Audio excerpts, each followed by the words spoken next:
Assalamualaikum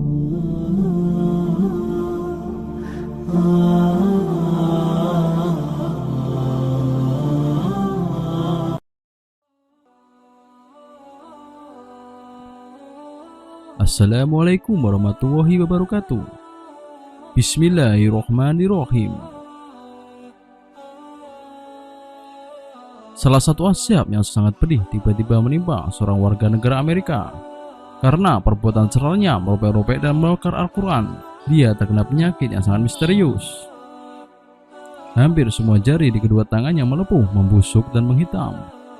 Selain itu, padahal lukanya tersebut juga menimbulkan aroma yang tidak sedap, seperti bau busuk, kata seorang dokter di Hospital of the University of Pennsylvania, tempat pria itu dirawat.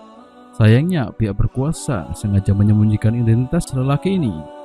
Berbagai sumber menyebutkan berita ini hoaks, jelas karena sikap anti-muslim yang sangat kuat oleh sebagian pihak memunculkan kebimbangan terjadinya gelombang protes. Sebelum kasus ini mencuat, seorang pendeta berasal dari Florida, Amerika Serikat, Bob All, mengatakan bahwa dia akan membakar Al-Quran pada hari peringatan 11 September. Meskipun dikecam dunia, pendeta Bob All tetap melaksanakan aksinya pada Sabtu 11 September 2010 di Tennessee, Amerika Serikat. Dengan pendeta Danny Allen, All melakukan aksinya di hadapan sekelompok orang yang sebagian besarnya ialah pihak media. Kedua pendeta itu menyiram dua Al-Quran dengan cairan pembakar, lalu membakarnya dengan api. Aksi dua pendeta itu dilakukan di perkarangan belakang kediaman All, Springfield. Mereka mengatakan aksinya merupakan pesan dari Tuhan. All mengatakan bahwa gereja telah mengecewakan banyak orang karena tidak mendukung aksinya. Saya yakin bahwa sebagai negara kita berada dalam bahaya, ujarnya. Ini adalah buku berisi kebencian, bukan cinta, katanya sambil memegang Al-Quran sebelum kemudian membakarnya. Kedua pendeta itu lantas melakukan apa yang disebutnya sebagai demonstrasi damai. Dengan sedikit gagak gempita, 8 orang wartawan ikut menyaksikan aksi kedua rohaniawan gereja itu. Para demonstran yang tergabung dalam gerakan Stop Islamization of Norway atau disingkat SIAN berunjuk rasa di Kristiansand, Norwegia pada Sabtu pekan lalu. Aksi kelompok anti-Islam itu memicu kemarahan komunitas muslim setempat karena demo mereka diwarnai dengan pembakaran Al-Quran dan melontarkan hinaan terhadap Nabi Muhammad SAW.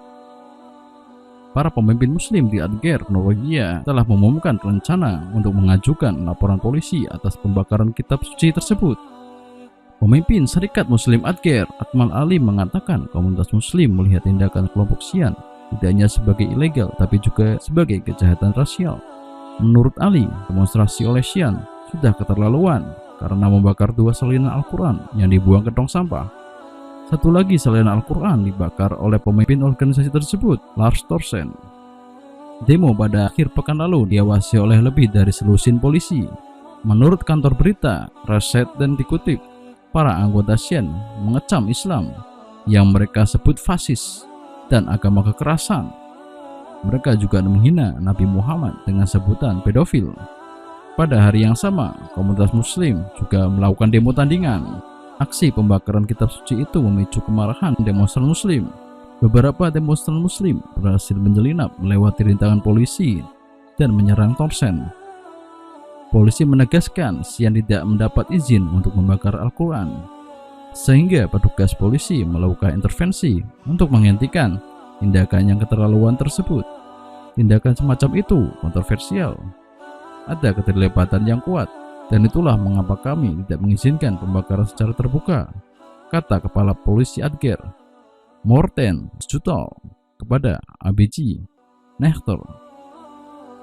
Menurut sebagian ulama, inilah latar belakang mengapa Nabi SAW melarang kaum muslimin membawa Al-Quran ke negeri kafir yang memusuhi Islam. Dikhawatirkan Al-Quran ini jatuh ke tangan orang kafir, kemudian mereka menghinanya. Ibnu Umar mengatakan bahwa Rasulullah SAW melarang sebagian safar dengan membawa Al-Quran ke negeri musuh. Hadis riwayat Ahmad. Mushaf yang tidak lagi dimanfaatkan untuk dibaca dikubur sebagaimana seorang muslim, dan orang Nasrani tidak boleh menyentuhnya. Ketika mushaf Al-Quran telah rusak dan usang, maka dia dikubur. Menurut riwayat Imam Ahmad, Imam Ahmad menyebutkan bahwa Abdul Jawza memiliki Al-Quran yang sudah usang. Kemudian beliau menggali tanah di tempat sholatnya dan menguburkannya di sana. Utsman meminta Hafsah untuk menyerahkan mushaf dari Umar untuk disalin, kemudian dikembalikan lagi ke Hafsah. Kemudian Hafsah mengirim mushaf itu ke Utsman. Lalu Utsman memerintahkan Zaid bin Sabit, Abdullah bin Zubair, Sa'id bin Al-As, dan Abdurrahman bin Harits bin Hisham. Mereka pun menyalin manuskrip itu.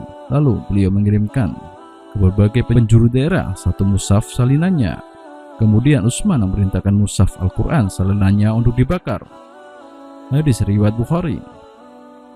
Perintah Utsman untuk membakar mushaf lain telah semua disatukan dengan mushaf Al-Iman, menunjukkan bolehnya membakar kitab-kitab yang di sana tertulis nama Allah, dan itu dilakukan dengan rangka memuliakannya, melindunginya agar tidak diinjak atau berserakan di tanah. Namun perlu diperhatikan, hendaknya kita menguburkan atau membakar dilakukan dengan prosedur yang sesuai dengan kelayakan dan sikap yang menghormati Al-Quran dan lafaz jalalah Allah. Membakar atau menguburkan dengan tujuan ini berbeda dengan orang yang menghinakan Al-Quran. Kita dapati ada oknum yang benci Islam atau orang munafik yang membakar Al-Quran karena benci dan tidak suka.